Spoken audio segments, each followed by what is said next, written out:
Hello guys, welcome back muli dito sa nelodztvchannel at for today, ay share po tayong video tutorial, Ito po ay kung paano po gumawa ng API or APK, sa Binance at kung paano po i-connect or i-bend dito po sa ating robot application dito sa my RoyalQ application, okay?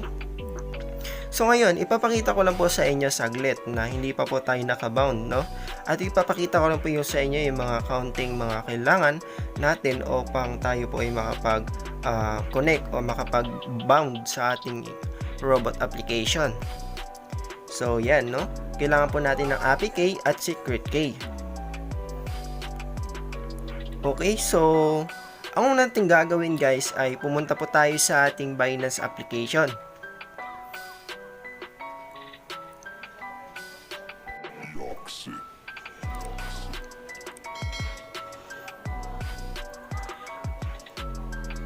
So pagka-open po natin Binance application, ang makikita po dito natin services ay deposit, referral, and then syempre yung pipiliin po natin dyan ay more.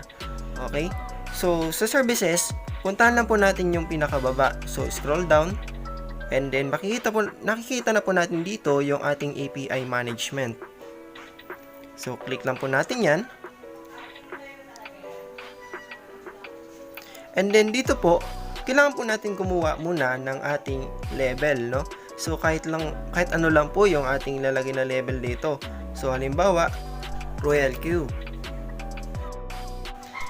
Kapag nakagawa na po tayo ng ating API level, ay pindutin lang po natin yung create API.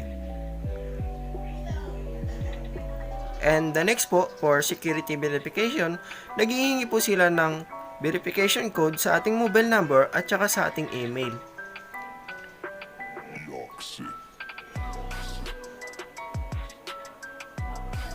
So, click lang po natin yung dalawa na yan para po makareceive po tayo ng code.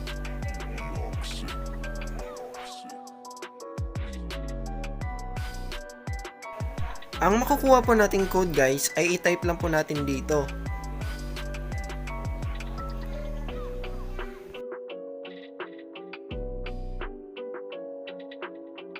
At para naman po sa verification code ng ating email ay puntahan na po natin yung ating Gmail app.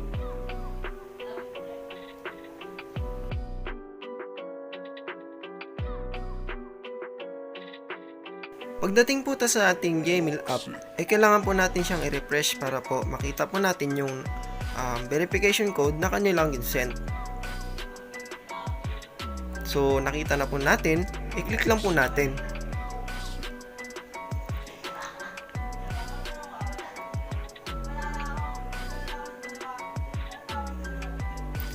So dito sa email, hindi mo na kailangan to tandaan.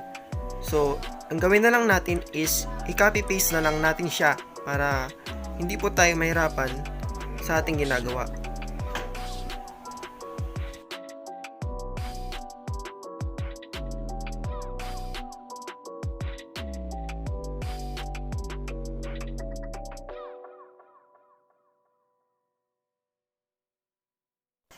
At pagkatapos po natin kunin ang mga code guys, click lang po natin itong submit. At boom, meron na po tayong API. Nakagawa na po tayo ng sarili nating secret key at nakagawa na po tayong API key. So ngayon, hindi pa dyan nagtatapos yung ating mga gagawin dito.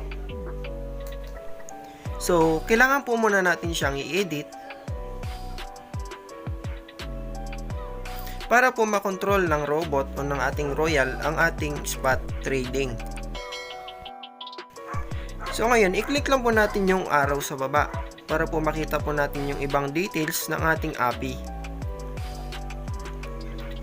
And then scroll down na po natin. At dito na po natin makikita yung API restriction. Okay, so API restriction guys, ay kailangan po naka-enable yung ating spot and margin trading. And then kung gusto niyo naman po, i-enable din ang inyong futures trading.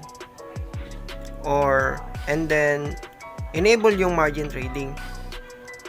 So ako, hindi ko na po kailangan ng futures trading or ayoko talaga ng futures trading and margin trading, no? So nasa spot lang ako kasi gusto kong mas safe ang ating trading kaysa sa mas malaki yung risky na ating trade. So ngayon, i-save na po natin yung ating settings.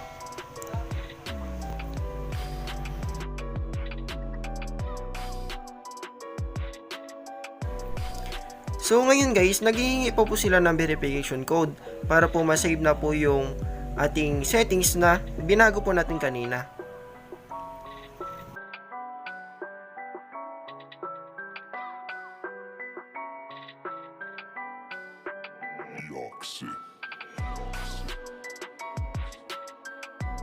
So, ngayon po, tapos na po yung ating paggawa sa ating API settings or API settings. At ngayon guys, copy and paste na lang ang ating gagawin. I-copy natin yung ating API key and then i-paste po natin sa ating robot. Ganon din po yung ating gagawin para sa ating secret key. Copy and paste ulit.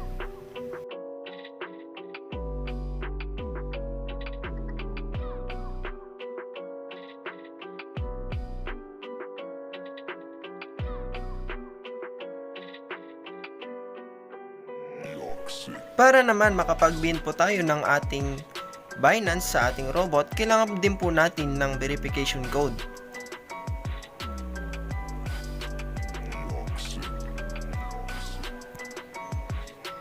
So ang ating verification code ay makukuha din po natin sa ating email.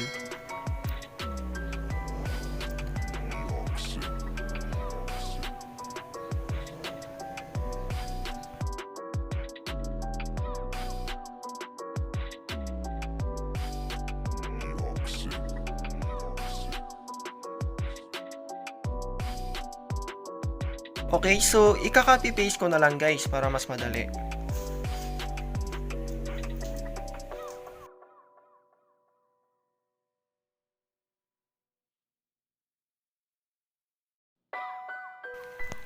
So ngayon, ang pinaka-last po natin gagawin, i-check lang po natin itong I have read and then click po natin yung button na bind.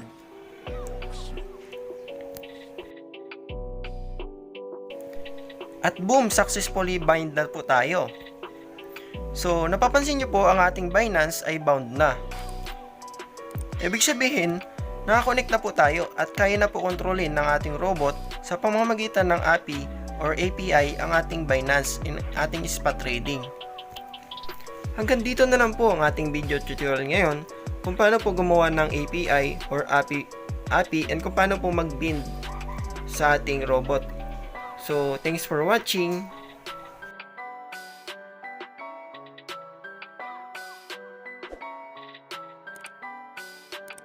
RoyalQ.